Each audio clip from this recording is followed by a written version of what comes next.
ሄርሜላ እንግዲህ ዛሬ ጉዷ ፈላጋች፣ ተጨነቀች። ነፍስ ውጪ ነፍስ ግቢ አለች። አይ የሰው ነገር የሰው ነገር የሰው ነው። የሰው ወርቅ አደንቅ ይላል የሀገሬ ሰው። ጋይስ ነፍስ ውጪ ነፍስ ግቢ ተነፈሰች። ቁና ቁና ተነፈሰች። ምን አለበት በቦክስ ብትላት ኤፍሬም? የብሬ ነው ምልክ እንዴ ከአብርሃም ተንጠራርተ ከአንዴ ቦክስ ብሰጣት እዛው ክንትር ትበል። እና ዛሬ እንግዲህ እንዳያችሁት ነው ሩታ ሄርሜላና አብርሽ ሩም ይዘው እንግዲህ ትልቅ ሩም ነው ብሏል። ትልቅ እግዚአብሔር ነው ብሎታል ደግሞ ኤፍሬም ማለት ነው። የመልስ ምቱ በስማም እና ትልቅ ሩም ይዘው እንግዲህ እንጆይ እያደረጉ ሳለ አቶ ኤፍሬም ከች በኮረኮንጅ አለላቸው። በዛን ሰዓት እንግዲህ ሄርሜላ ምን ይዋጣት? እውነት ለመናገር የምትሆነው ነገር ጠፋባት። ምክንያቱም የሰው ወርቅ የሰው ነው፣ የሰው ወርቅ አደንቅም ነው። ሌባ ደግሞ ሁሌም ቢሰርቅም ባይሰርቅም እንደተንቀጠቀጠ ነው እና ኮንፊደንስ የላትም እውነት ለመናገር እና ኤፍሬም ነይ ውጪ ሲላት እንግዲህ የምትናገረው የምትይዘው የምትለቀው ነገር ጠፋባት። አብርሃም ራሱ ክው ነው ያለው። ማለት ምንድን ነው ከእሷ ጋር ያለክ ምንድን ነው? እኔም ማላቀው ነገር ሌላ ነገር አለሽ እንዲህ ብሏታል። በነገራችን ላይ ጋይስ ጠብቁ ከትንሽ ጊዜ በኋላ ጠብቁ። እንግዲህ ለምን መሰላችሁ? እንግዲህ ዛሬ ኤፍሬም እውነታውን ተከታትሎ አብርሃም ከልጁ ጋር መሆን እንዳለበት፣ ልጁ ያላባት ማደግ እንደሌለበት እኔ ለሩታ አይደለም ብሏል እኮ ኤፍሬም። ይሄ አሁን ላይ ለሩታ አይደለም የሚጨነቀው፣ ልጁ ያላባት ብቻውን ማደግ የለበትም። እዛ ጋር ልጅ ወልደክ ትዳር በትነህ እዚህ ጋር ደግሞ አዲስ ህይወት ነው ብለክ ሩም ለሩም የምትንከራተትበት ምክንያት የለክም። እና ተመለስ ወደ ቤትህ ነው የኤፍሬም ሀሳብ ማለት ነው። ገባችሁ አይደለ? ይሄኛው ደግሞ ድፍንቅሉ አቶ አበጋዝ ማለት ነው። እኔ ከሄርሜላ ጋር ከሩታ ጋር ካበቃው ቆይቻለሁ፣ ሩታ አልፈልግም ብለን እኔና ሩታ የዘጋነውን ፋይል አንተ ድጋሚ መተክል ካልከፈትኩ የምትለው ምን ቤት ነክ ነው? ሄርሜላን ፈልገሃት ነው? እኔ ከፈታዋት አንተ ልታገባት ነው ያለ። ዞር ብሎም አያትም። በነገራችን ላይ ኤፍሬም እንዳንተ አይደለም፣ ልክስክስ አይደለም ኤፍሬም። ሲጀመር ደግሞ ኤፍሬም ልብ ያለው ሰው ነው።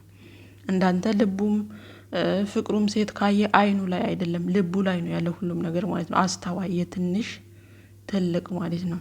ገባክ? የዴቭ ወንድም ማለት ኤፍሬም ነው እውነት ለመናገር። እና ደግሞ ምን አለው አብርሃም? ጢንጦጥ ባለው ሂድና ጢንጦ መጥባት ካለብህማ አብርሃም አንተ ነህ። እውነት ለመናገር ጢንጦ የሚያስፈልገው ጋይስ ለአብርሃም አይደለም። ይሄ ያልገባው ሰውዬ ለሱ ነው ጢንጦ የሚያስፈልገው። ደግሞ ኤፍሬምን ጢንጦ ጥባ ሲለው አያፍርም እንዴ ጋይስ? ይህ ምሬን ነው የምላችሁና እንግዲህ ዛሬ ቅሌታቸውን አከናነባቸው።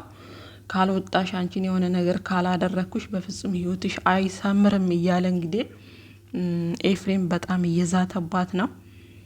እውነት ለመናገር ኤፍሬም ትክክል ነው ማለት ሰው ከተጣላ ከተፋታ ድጋሚ በተለይ ደግሞ ባልና ሚስት ተፋተው በቃ እስከ መጨረሻ 2 አመት 3 አመት ከዛም በላይ ቆይተው ራሱ የሚታረቁ ብዙዎች አሉ። ይሄ ገና በተፋታ 6 ወር ባልሞላው ጊዜ ውስጥ ልጁ እንኳን ባልጠነከረ ጊዜ ውስጥ ልጁንና ሚስቱን ጥሎ ትዳሩን ፈጣሪ የሰጠውን የተባረከውን ትዳር ትቶ እዛ ጋር ሄዶ ከሌላ ሴት ጋር አለሌ ካላልኩ እኔ እንደዚህ ነኝ፣ እኔ ምንድነኝ፣ እኔ አንቺ ነኝ እያሉ እኔ ካንተ በፊት ሰው አላቅም ምናምን እየተባለ እንግዲህ ጋይስ ብዙ ነገር ሲወራ ሰምተናል። እና ዛሬ እንግዲህ ኤፍሬም በጣም ሄርሜላን ተጭኗታል። እውነት ለመናገር ኤፍሬም ትክክለኛውን እውነታውን ያለውን ነገር ነው የተናገረው። ለምን እኔ ሰው ይውደደኝ ሰው ያሽቃብጥልኝ ብዬ ምንም እዛም እዚህ የምምልበት ነገር የለም። እኔ የምከተለው አንድ እውነታውን ነው። እውነታው ያለ ደግሞ ሩታ ጋ ነው። አብርሃም ወንድሜ ነው። ምንም ባደርገው ምንም የማይሻር የማይቀየር ነገር ነው። ግን ደግሞ ወንድሜ በጣም የተሳሳተ መንገድ ላይ ነው ያለው ብሎ ከአንድ በቱ ተናግሯል። እውነት ለመናገር እና ዛሬ እንግዲህ ሁለቱ አሸሻ ገዳሜ ሲሉ ሆቴል ላይ ሄዶ አጋለጣቸው ማለት ነው። ከዛ በፊት ግን ቀን ኤፍሬም ይቅርታ ጠይቋት ነበረ። ኤፍሬም ይቅርታ ጠይቆኛል፣ ከዚህ በኋላ ቤተሰባዊነት እየሰፋ ነው የሚሄደው፣ ወደድክም ጠላክም አለችው። ጋይስ የምሬ ነው የምላችሁ፣ ወደድክም ጠላክም እኔና አብርሽ ከዚህ በኋላ መቼም ማንለያይ ሰዎች ነን። እየሰፋ ወደ ፋሚሊ ጋር የሚደርስበት ጊዜ ደግሞ ቅርብ ነው አለችው። ጭራሽ ነገሮችን አብርሃም ከ3 እና ከ5 ዓመት በላይ ቆያሉ ወደ ትዳር ዓለም ውስጥ ሳልገባ እያለ እንግዲህ ሲናገር ሰምተናል። ሄርሜላ ደግሞ በቅርቡ ጠብቅ አለችው። እና ያው ለነገሩ አብርሃም በራሱ ህሊና በራሱ አንደበት የሆነ ነገር ተናግሮ ያን ነገር አይፈጽምም። ምክንያቱም በሰው ጭንቅላት ነው የሚጓዘው። ያኔ ያልኩበት ምክንያቱም እንደታውቃላችሁ አሁን በቅርቡ ቀለበት ማሰር አይፈልግም ነበረ። በነ ሜሪና በነ ዳኒ ንዴት ደግሞ ቀለበቱን አደረገ። አሁን ደግሞ እንግዲህ በወንድሙ በኤፍሬም ምክንያት ደግሞ ሰርግ ሊደግስ ይችላል። ልጅቱን ወደ ነጋሽዬ ጋር ሊወስድ ይችላል። አሁን እንደዛ ነው ብዬ ነው የማስበው። እና ዛሬ እንግዲህ ኤፍሬም በስተመጨረሻው መቼም ቢሆን መቼም ማለት ያንቺ ህይወት አይሳካም ማለት እውነት ለመናገር እንዲሳካላት ማንም ምኞቱ አይደለም። ምክንያቱም አንድን ሰው አስለቅሶ የአንድን ሰው በጥብጦ አንድን ትዳር አፍርሶ የራሴ ነገር ይቃና ማለት ይሄ ራስ ወዳድነት ነው። ሄርሜላ ሲጀመር ራስ ወዳድ ናት። አብርሃምም እንደዛው። እቺ ልጅ ህፃን ይዛ እንደዚህ ካልተመለስክ ለልጄ ታስፈልጋለህ፣ ለእኔ ሳይሆን ለልጄ ታስፈልጋለህ እያለችው ሞቼ ይገኛለሁ ከሄርሜላ ጋር ካልሆነ ህይወት ይቅርብኝ እያለ የሚጃጃል ወንድ እውነት ለመናገር አብርሃም ሲጀመር ቢመለስም ለሩታያ አይጠቅማትም። የብሬን ነው የምላችሁ። ግን ነገሮቹ ስታስቧቸውና ስታዩቸው የሚያደርጉትን ድርጊቱና እንትኑ ያስጣላል እውነት ለመናገርና ኤፍሬም እንግዲህ ከዚህ በኋላ አይነ ስብሽን ነው ማጠፋልሽ፣ ከአብርሃም ጋር ማየት አልፈልግም፣ እዛው የለመድሽበትና እዛው ወደ ነበርሽበት ተመለሽ ብሏታል። ወዴት እንደነበረች እንግዲህ እነሱ ውስጥ ለውስጥ ይተዋወቃሉ።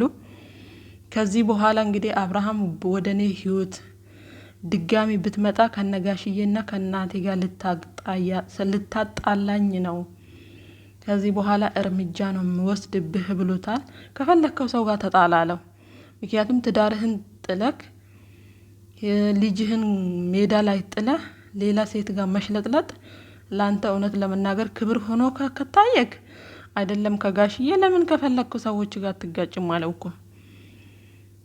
አስቡት እንግዲህ አስተዋይ ሰው ይሄ ትንሹ የሱ ታናሽ የስንት ታናሽ ታላቁማ መክሮ አቅቶታል። አሁን ደግሞ ወደ ታናሽየው መጥቶ ከሱ ብሶ ቁጭ አለ ማለት ነው ስላችሁ በጭንቅላት። እና ኤፍሬም ዛሬ እውነት ለመናገር እውነታውን ነገር ነው የተናገረው። እንግዲህ ሄርሜላ ጠብቂ፣ በቅርቡ የሆነ ነገር ይጠብቅሻል ብሏታል። ሩታዬም በጣም እየዛተች ነው። ይሳካላችሁ፣ የምሬ ነው የምላችሁ። እና ዛሬ እንግዲህ ኤፍሬም በዚህ መልኩ